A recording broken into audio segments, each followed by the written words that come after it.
Good morning friends. आज का हमारा लेक्चर है on the binomial theorem. Binomial theorem हमारी बहुत ही यूजफुल थ्योरम है, जिससे हम बहुत बड़ी बड़ी एक्सपेंशंस को बहुत इजीली जो है एक्सपेंड कर सकते हैं, और उनमें कोई पर्टिकुलर टर्म या उसकी टोटल नंबर ऑफ टर्म्स अगर निकालनी हो, इसके लिए भी बहुत एक इजी फॉर्मूला जो है ये बन जाता है। तो let us start with the chapter. अब हम कंसिडर करते हैं कुछ फॉलोइंग एक्सपेंशंस, जैसे कि x प्लस वाई की पावर 0, ये होता है 1। Then we have x plus Y raise to the power 1, इसको एक्सपेंड करके लिखा हमने x प्लस वाई का square, X square plus 2xy plus Y square, then x plus Y का क्यूब। तो ये कुछ एक्सपेंशंस मैंने आपके लिख दी जो आप 9th 10th क्लासेस से अच्छे से जानते हो। अब इनके अंदर हम क्या देखने जा रहे हैं, पैटर्न देखने जा रहे हैं। देखिए, मैथ्स एक बहुत ही एक पैटर्न बेस्ड थिंग है। अगर आप इसमें मैथ्स में पैटर्न समझ लो चीजों का, तो आपको समझ आ जाएगा कि maths is a wonderful thing. Okay, so let us start. देखिए, x प्लस वाई जो ये 1 था, मैं सबके जरा कॉफिशिएंट्स देखता हूं, तो एक आपको कॉफिशिएंट्स में पैटर्न दिखना शुरू होगा। मैं सिर्फ अभी कॉफिशिएंट्स को हाईलाइट कर रहा हूं सबके। ठीक है, तो दो यहां पे हमने पैटर्न्स को देखना है। एक तो कॉफिशिएंट्स को देखना है, और दूसरा टर्म्स के पैटर्न को समझना है। अगर आप ये दो चीजें समझ गए, तो चाहे मैं एक्स प्लस वाई के बाद 50 लिख दूं, आप उसको भी बड़े आराम से लिख सकते हो। तो आपकी dependency to learn the formulas X plus Y square cube वो खत्म हो जाएगी। ठीक है, तो इसको अब आप पैटर्न के बेस पे मैं आपको समझाता हूं। तो देखिए, यहाँ पे ऊपर है 1 1, तो ये एक पैटर्न हुआ 1 1 1।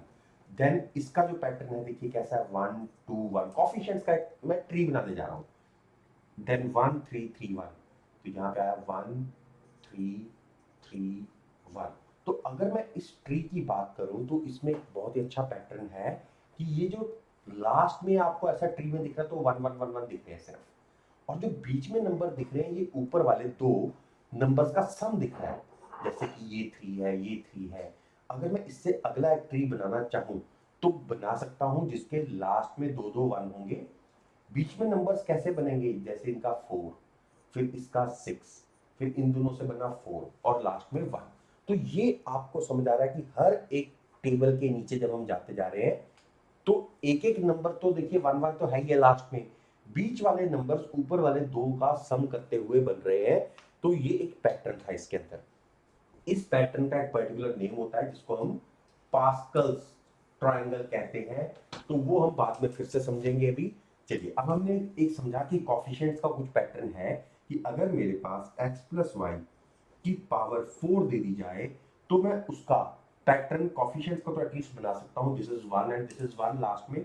फिर इन दोनों का सम जो है 4, तो अगले दोनों का सम है 6, और इन दोनों का सम है 4। तो ये तो कॉफिशिएंट्स तो मैं बना सकता हूं। अब रही बात x के पैटर्न की, तो वो बहुत ही वंडरफुल पैटर्न है। आप देखिए इंडेक्स को, यहाँ पे x प्लस वाई का स्क्वायर है, स्क्वायर में इंडेक्स होता है 2, इसमें इंडेक्स है 3। जो ये पावर होती है, इसको इंडेक्स कहते हैं। यहाँ पे पावर है 4, दैट इज इंडेक्स इज 4। तो आप देख सकते हो यहाँ पे दो वेरिएबल्स थे, x और y। ये थ्योरम एप्लीकेबल सिर्फ बाइनोमियल टर्म्स के लिए है, ये आप ध्यान रखना। बाइनोमियल का मतलब टू टर्म्स। इसके अंदर टू टर्म्स होंगी, इंडेक्स जितना मर्जी हो, कोई भी इंटीजर टर्म हो इंडेक्स के अंदर, वो हम एक्सपेंड कर सकते हैं। तो इसके अंदर आप पैटर्न को देखेंगे, x की जो पावर है, पहले तो 2 ही आ रही है, पहली टर्म में x की पावर 2 है। उसके बाद क्या हुआ, अगली टर्म में x की पावर 1 रही और y की पावर 1 बढ़ गई। मतलब x की एक पावर डिक्रीज हो गई, और y का एक इंडेक्स बढ़ गया। शुरू में y की पावर 0 थी, अब y की पावर 1 हो गई। x की पावर 2 थी, अब x की पावर 1 हो गई। अगली टर्म में और एक x डिक्रीज हो गया, मतलब x की पावर 0 रह गया, और y की एक टर्म बढ़ गई, दैट इज 2। अब आपको क्लियर होना शुरू हो जाएगा पैटर्न। x प्लस वाई का क्यूब देखिए, क्यूब में क्या हुआ, ये क्यूब था, तो x क्यूब रहा सबसे पहली टर्म, फिर x स्क्वायर हुआ और एक टर्म y की आ गई, फिर x रह गया और एक y स्क्वायर हो गया, फिर y का क्यूब हो गया। अगर मुझे x प्लस वाई की पावर 4 की एक्सपेंशन करनी है, तो इसको मैं कैसे लिख सकता हूं, x की पावर 4, अगली टर्म में x क्यूब y रहेगा, अगली टर्म में x स्क्वायर y स्क्वायर रहेगा, अगली टर्म में एक्स वाई का क्यूब हो जाएगा, और लास्ट में y की पावर 4 हो जाएगी। This way you can expand it. Similarly x plus Y की पावर 5 को भी आप एक्सपेंड कर सकते हो। वो कैसे कर सकते हो, लास्ट में 1 और 1। अब कॉफिशिएंट बनाना, देखिए 1 और 4, तो इसको लिखेंगे 5, फिर 4 और 6 का सम 10, देन 6 और 4 का सम 10, देन 4 और 1 का 5। तो ये कोफिशिएंट्स का तो पैटर्न हमने बहुत इजीली बना लिया। अब x और y की टर्म्स का एक्सपेंशन है, तो x की पावर 5, इंडेक्स जो पावर थी, एक x की पावर कम हुई और एक y की पावर बढ़ गई, एक x की और कम हुई, y एक और बढ़ गया, x और एक कम हुआ, y और एक बढ़ गया, तो x की पावर बिल्कुल कम 1 हो गई और y की पावर 4 हो गया, और लास्ट में y की पावर 5 रह गया। तो ये एक पैटर्न है जो कि हम इजीली अंडरस्टैंड कर सकते हैं। अब हम सिर्फ और सिर्फ कोफिशिएंट्स के पैटर्न को समझेंगे और इस थ्योरम को आगे एक्सपेंड करेंगे। आइए मैं आपको इन कोफिशिएंट्स का पैटर्न और अच्छे से एक्सप्लेन कर देता हूं। तो coefficients of terms in the expansion of x plus Y raise to the power n। तो x plus Y raise to the power n वही एक्सपेंशन है। n जब जीरो है, मतलब इंडेक्स जीरो है, तो ये रहेगा 1, सिर्फ कोफिशिएंट्स।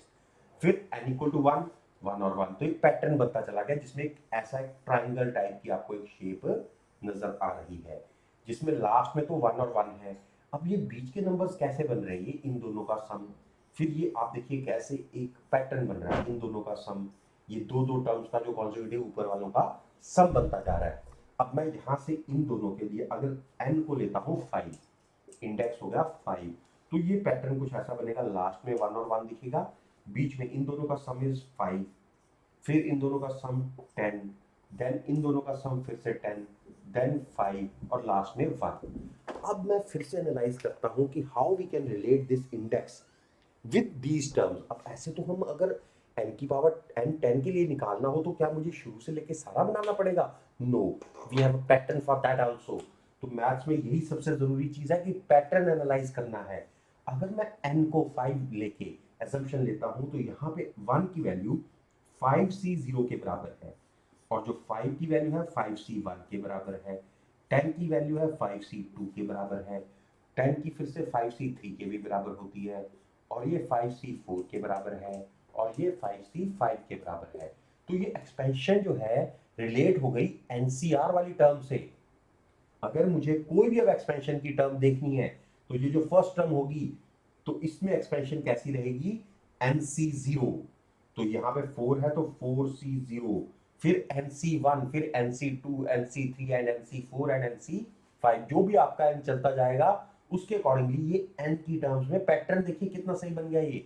अगर n6 होता तो मैं n6 के लिए जो टेबल बनाता वो कैसा बनाता, 6c0, फिर 6c1, 6c2, 6c3, 6c4, 6c5 और 6c6। तो ये मेरा जो कॉफिशिएंट्स रहते हैं, ये टर्म्स के कॉफिशिएंट्स रहते हैं, और इनके अंदर टर्म की जो एक्सपेंशन होती वो कैसी होती है। अगर x प्लस 5 की पावर, x प्लस 5 की पावर 6 था यहाँ पे, तो ये टर्म की एक्सपेंशन देखो कैसी है, यहाँ पे x की पावर 6 प्लस इसमें क्या होता है x की पावर 5 और एक y की पावर 1, इसमें होता है x की पावर 4 और y स्क्वायर, इसमें होता है x की पावर देखिए एक एक कम होती जा रही है x की और एक एक y की बढ़ती जा रही है, फिर प्लस x की पावर 2y4 प्लस x और y की पावर 5 प्लस लास्ट में y की पावर 6। तो ये पूरी की पूरी एक्सपेंशन आ गई। अब अगर मुझे दी जाए जनरल एक्सपेंशन तो मैं उसको भी आराम से लिख सकता हूं। अब इसके आगे हम जनरल एक्सपेंशन ही इसकी करेंगे।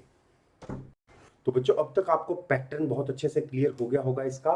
तो अब मैं इसकी पूरी एक एक्सपेंशन लिखने जा रहा हूं for any positive integer n। ये होना चाहिए एक पॉजिटिव इंटीजर। जब भी बायनोमियल थ्योरम लिखी जाती है, दो टर्म्स के एक्सपेंशन के लिए लिखी जाती है, तो इसकी एक्सपेंशन कैसी होगी x प्लस वाई की पावर n के लिए, nc0। देखिए कॉफिशिएंट्स का पैटर्न समझ आ गया था, nc0, x की पावर सबसे पहले इंडेक्स के बराबर होती है और y उस टर्म में 0 होता है, फिर nc1 x की पावर n माइनस 1 और एक y की पावर बढ़ के हो जाती है 1, फिर अगली टर्म होगी nc2 x की पावर होगी n माइनस 2, y हो जाएगा 2, फिर ऐसे ही चलते चलते nc3 x की पावर n माइनस 3, y की पावर 3 प्लस nc4 x की पावर n माइनस 4, y की power 4 and so on up to last term होगी ncn x की पावर 0 और y की पावर हो जाएगी n। तो इससे हम कुछ आउटकम्स निकालेंगे, जैसे कि जनरल टर्म और नंबर ऑफ टर्म्स। इसके अंदर बहुत ही इंपॉर्टेंट दो आपके आउटकम्स रहेंगी इस एक्सपेंशन में। एक तो हम सबसे पहले इसकी जनरल टर्म लिखते हैं। जनरल टर्म जो लिखी जाती है इस चैप्टर में वो लिखी जाती है TR+1 के फॉर्मूला से, ठीक है। क्योंकि आप देख सकते हो अगर मैं सेकंड टर्म में देखता हूं तो NC1 आता है, तो एक कम है सेकंड टर्म से, एक 2 से एक कम है 1। थर्ड टर्म में देखता हूं तो NC2 आता है, तो अगर मैं TR+1 देखूंगा तो उसमें मेरा एक्सपेंशन में बहुत सिंपल फॉर्मूला बनेगा NCR। तो अगर मुझे NCR जैसा कुछ लाना है तो यहाँ पे TR+1 वाली टर्म लेनी पड़ेगी। तो x की पावर में n-r और y की पावर में रहेगा r। तो ये अब आपकी बन गई इसके अंदर जनरल टर्म, बहुत ही इंपॉर्टेंट फॉर्मूला है। दूसरा जो इसके अंदर सबसे इंपॉर्टेंट प्रॉपर्टी है that total number of terms, total number of terms इस एक्सप्रेशन में कितनी है, इट इज इक्वल टू कितनी होंगी, देखिए आप 0 से शुरू कर रहे हैं और n तक जा रहे हैं, एक टर्म हमेशा n से ज्यादा है, तो टोटल नंबर ऑफ टर्म्स हमेशा रहेंगी n+1। फिर थर्ड बहुत ही इंपॉर्टेंट प्रॉपर्टी है, कभी भी आप देखिए जो x और y की जो पावर्स है, जो इनका इंडेक्स है, उनका सम हमेशा वो कैसा है, वो n के बराबर है। That means every term, in every term of expansion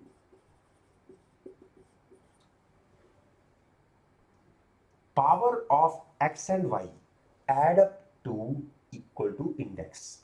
So in every term of the expansion powers of x and y add up to index, मतलब कोई भी आप टर्म देख लीजिए, n+0 किसके बराबर बन रहा है, n के, n-3+3 किसके बराबर बन रहा है, n के। तो कोई भी टर्म में जो इन दोनों की पावर्स का सम है वो हमेशा इंडेक्स के बराबर रहेगा, और इंडेक्स क्या होता है, जो हमारी इसकी x+y के एक्सपेंशन की जो पावर होती है उसको इंडेक्स बोला जाता है। अब इस चैप्टर में हम दो बहुत ही इंपॉर्टेंट एक्सपेंशन जो है बार बार यूज करते हैं। देखिए एक तो होता है x+y की पावर n, हम कर चुके हैं। अगर बीच में x-y हो तो x-y में आपको ये ध्यान रखना है कि ऑल्टरनेटिव टर्म्स नेगेटिव होंगी। तो जैसे आप सेकंड टर्म देख पा रहे हैं ये नेगेटिव है, फिर फोर्थ टर्म देख पा रहे हैं ये नेगेटिव है। ये क्यों हुआ ऐसा, क्योंकि हमने जो एक्सपेंशन मानी वो मानी x+-y की पावर n। तो जहां जहां y था उसकी जगह डाला -y। तो जब तो y का स्केयर आया या y की पावर 4 आई तब वो पॉजिटिव ही रहा, पर जहां जहां y की पावर 1 आई या y की पावर 3 आई, क्योंकि ये एक्चुअली -y की पावर 1 थी, इसलिए माइनस जो है आगे आ गया, y का क्यूब वाले में भी माइनस आगे आ गया। तो ऐसे आप देखते जाओगे जनरल टर्म जो रहेगी इसकी, उसके अंदर लास्ट टर्म के अंदर भी -1 की पावर n, NC0, ये n पे डिसाइड होगा ये कौन सी टर्म है यहाँ पे। Okay, then we have a very very important expansion that is 1 + x raise to the power n। इसके अंदर जो एक्सपेंशन में आप ध्यान दो कि NC0 है, फिर NC1 x है, फिर NC2 x स्क्वायर है, NC3 x पावर क्यूब है। तो जैसा NCR है वैसा ही x की पावर r है।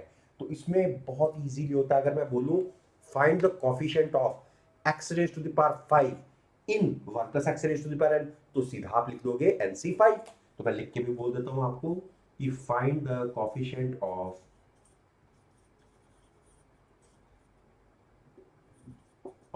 x raise to the power 5 in 1 + x की पावर 5। जब भी ऐसा पूछा जाए कोफिशिएंट तो सीधा ही आंसर है NC5। अगर x की पावर 6 का पूछा जाए तो NC6।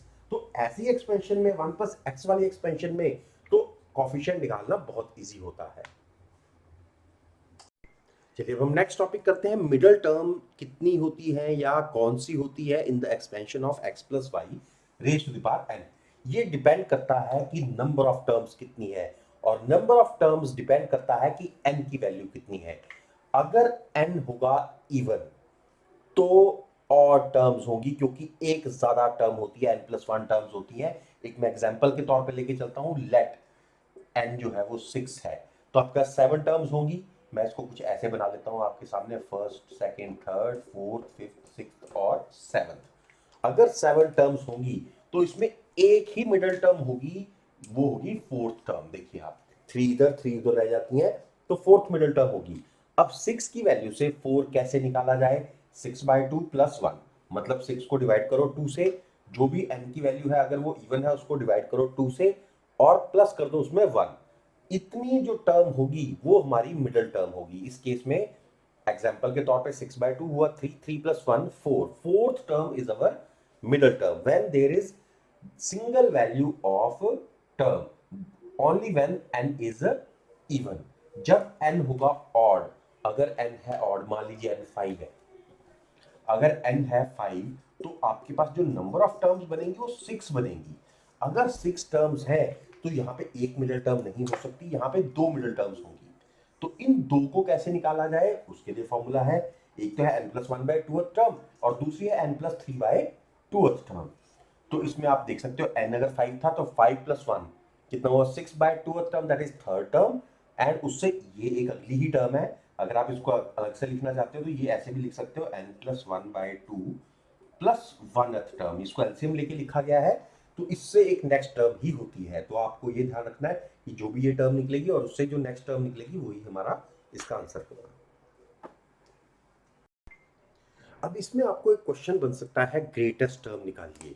जब भी इसके एक्सपेंशन में आपको पूछा गया ग्रेटेस्ट टर्म निकालो, तो इसमें हम एजम्पशन ले लेते हैं, लेट द जनरल टर्म, जो भी हमारी जनरल टर्म होगी, let TR+1 be the greatest term.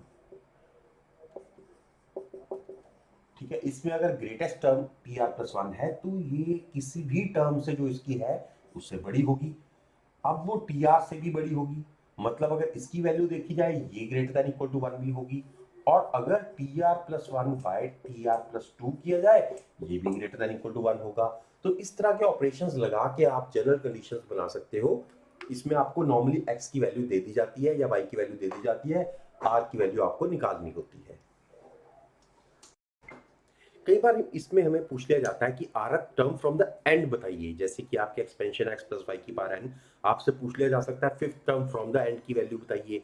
तो उसके लिए अगर हम डिफरेंट फार्मूला देखें तो हमारे लिए बड़ा मुश्किल हो जाएगा। अगर हम सोचें कि अगर पहले वाला ही जनरल टर्म वाला फार्मूला यूज करना है तो उसके लिए हम बिगिनिंग से भी वो वैल्यू कैलकुलेट कर सकते हैं कि वो कौन सी टर्म होगी।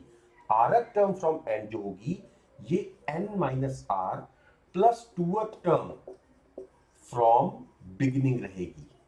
ओके, तो अगर आपको ये वाला फॉर्मूला लगाना है तो ये लगा सकते हो। फॉर एग्जांपल आपके पास आता है x+y⁴20, इसमें बोलता है आप निकालो find the 12th term from n। तो इसमें आप r की वैल्यू है 12 यहाँ पे, तो इसलिए क्या करोगे, this is equal to n, n है यहाँ पे 20 - 12 plus 2th term from beginning, तो इसके लिए आप अब फॉर्मूला लगा दोगे, कितनी वैल्यू आई, 8 + 2 10th, तो 10th टर्म फ्रॉम बिगिनिंग, ये आपका जो है फॉर्मूला T10 की वैल्यू जा रहा है। तो T10 क्या होता है, T9 + 1, तो इट विल बी NCR, तो n कितना है इस केस में 20C9, x⁻20 - 9 that is 11, y⁻9। So this is the term, complete term, that is the 12th term from the end and it is the 10th term from the beginning। चलिए अब next topic हम करते हैं binomial coefficients के ऊपर। Binomial coefficients बहुत ही important topic है for competitive exams. तो इसमें 1 + x⁻n की जनरली एक्सपेंशन दी जाती है, क्योंकि एक ही वेरिएबल रहता है x, इसकी एक्सपेंशन कुछ ऐसी रहती है। पर जब आप कॉम्पिटिटिव लेवल एग्जाम्स में देखोगे तो NC0 को नोटेशन हम यूज करते हैं C0, और इसको करते हैं C1x + C2x² up to Cn(x⁻n)। तो ये एक्सपेंशन कुछ ऐसे लिख दी जाती है। इसमें बहुत सारे ऑपरेशंस हम पुट कर सकते हैं। For example by putting x = 1 we will get some values. तो ये वैल्यू 1 + x⁻n की आ जाएगी 2 की पावर n, क्योंकि x को पुट किया 1, और ये वैल्यू बन जाएगी C0 + C1 + C2 up to Cn। तो ये इस तरह से आपको जो वैल्यूज है पूछी जा सकती है क्वेश्चन पेपर में कि बताइए इस कोफिशिएंट की वैल्यू बताइए, इसके सम की जो कोफिशिएंट्स हैं इनकी वैल्यू आप बताइए। तो चाहे आप NC0 यहाँ पे लिखा हो, NC0, NC1, NC2 या NCn, तब भी यही मतलब है, या सिर्फ ये लिखा जाए तब भी यही मतलब है। इसकी और एक नोटेशन रहती है, इसको हम N0 ऐसा भी लिख सकते हैं, फिर N1। तो ये ऐसा आपको नोटेशंस, कई सारी नोटेशंस हैं जो इनको हम यूज करते हैं अप टू Nn। तो ये भी वैल्यू क्या है, 2 की पावर n है। अगर इस केस में हम पुट कर देते हैं x = -1, तो यहाँ पे हमें क्या मिलेगा, x तो -1 होने से 0 हो गया, तो 0 की power n is 0, it is C0 - C1 + C2। तो ऐसी वैल्यूज हमें मिलनी शुरू हो जाएगी। अब इस इक्वेशन को या फिर इस इक्वेशन को हम यूज कर सकते हैं एडिंग, सब्ट्रैक्टिंग, इस तरह के ऑपरेशंस इनके साथ कर सकते हैं। जो भी हमें डिजायर्ड वैल्यू चाहिए हो वो हम निकाल सकते हैं। We can also find the derivatives of these. अगर हम चाहें तो इस इक्वेशन को डिफरेंशिएट या इंटीग्रेट भी कर सकते हैं, ये भी ऑपरेशंस हमारे काम आ सकते हैं। तो इसको हम डिफरेंशिएट करके देखते हैं। डिफरेंशिएटिंग बोथ साइड, तो यहाँ पे क्या आएगा n into one plus X की power n minus one, C not खत्म हो गया तो ये बचा c1 plus two C two X plus three C three X square up to n C N X की पावर n माइनस वन। अब मैं यहाँ पे x की बहुत सारी वैल्यूज डाल सकता हूँ, डिजायर्ड जो होगा वही डालेंगे। हो सकता है x की वैल्यू 1 डालनी हो, -1 डालनी हो, 2 डालनी हो, जो भी हमें क्वेश्चन में पूछा जा सकता है। एक मैं आपको एग्जांपल लेके दिखा देता हूँ कि let x is equal to 1, तो ये वैल्यू बनेगी n इंटू टू की पावर n माइनस वन।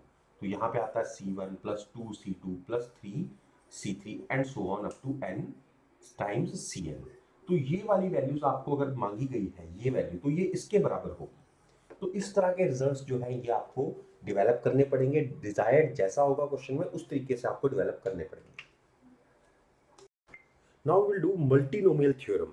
इसके अंदर हम अगर देखें तो यहाँ पे मल्टीपल टर्म्स हैं, x1 x2 x3। ये बाइनोमियल नहीं रह गया है, ये मल्टीनोमियल हो गया है। तो एक पॉलिनोमियल ऐसा है जिसके अंदर बहुत सारे वेरिएबल्स हैं। अगर ऐसे में भी अगर पावर इंडेक्स आपका इंटीग्रल पावर है तो आप इसमें भी किसी पर्टिकुलर टर्म के कोफिशिएंट को निकाल सकते हो। इसकी जो एक्सपेंशन रहती है कुछ ऐसी रहती है, समेशन n फैक्टोरियल, यहाँ पे है n तो यहाँ पे आएगा n फैक्टोरियल डिवाइड बाय, हम ये n1 n2 nm ऐसे नंबर्स ढूंढेंगे जो यहाँ पे एक तो पावर जो चाहिए होगी वो आ जाएगी। इसकी मैं एग्जांपल आपको कराऊंगा तब ये क्लियर होता है। फॉर्मूला तो ये है पर एग्जांपल के साथ ये बहुत अच्छे से क्लियर हो जाएगा। तो n1 n2 हमें खुद ढूंढने होते हैं, जो भी ऐसे कॉम्बिनेशंस बन पाए जिनसे n1 plus n2 up to nm की वैल्यू तो आ जाए n के बराबर, ठीक है, इसके बराबर आ जानी चाहिए। तो सच दैट हम इस पर लिख भी सकते हैं, such that n1 plus n2 up to nm की जो वैल्यू है, जो ये हम कोफिशिएंट्स ब्रेक कर रहे हैं, ये वाली वैल्यूज निकाल रहे हैं, ये n के बराबर हो जाने चाहिए। ये जो इंडेक्स है इसके ही बराबर रहना चाहिए। अब इसको एक क्वेश्चन के फॉर्म में समझते हैं। फॉर्मूला आपके सामने लिखा हुआ है, let us do the question. Find the coefficient of x square y z in the expansion of x plus y plus z की पावर 4। अब ये जो एक्सपेंशन है ये ट्राइनोमियल है, आपका मल्टीनोमियल है, तो बाइनोमियल नहीं है, तो बाइनोमियल के रूल्स नहीं लगेंगे यहाँ पे। इसके लिए रूल क्या है, आपको कौन से कोफिशिएंट चाहिए वो देख लीजिए। x की पावर 2, x की पावर 2 चाहिए था, और y की पावर 1 चाहिए, और z की पावर 1 चाहिए। तो मतलब n1 यहाँ पे 2 है, n2 1 है, और n3 जो है 1 है। सबसे पहले तो जो कॉफिशिएंट निकालना है, तो कॉफिशिएंट क्या रहेगा इसका, coefficient of this in expansion of this is equal to कितना रहेगा, देखिए पहले तो n फैक्टोरियल, n यहाँ पे है 4, तो 4 फैक्टोरियल डिवाइड बाय ये तीन नंबर्स का फैक्टोरियल, 2 फैक्टोरियल, 1 फैक्टोरियल और 1 फैक्टोरियल। यही आंसर है, क्योंकि ये इसके आगे अगर आप देखो तो x की पावर में 2 आना चाहिए, y की पावर में 1 और z की पावर में तीसरा n3, तो z की पावर में 1 आना चाहिए। तो ये जो कॉफिशिएंट है यही है। तो ये अब आपका आंसर हो जाना चाहिए कि जो ये वैल्यूज है पावर वाली, बस चेक क्या करना था, इन तीनों का सम 4 के बराबर होना चाहिए। ठीक है, तो तीनों का सम बन रहा है 4 के बराबर, तो ये आंसर आ गया 4 factorial, that is 4 into 3 into 2 into 1 divide by 2 factorial is 2 into 1, तो 2 फैक्टोरियल आपका कैंसिल हो गया, तो 12 इसका आंसर आ गया।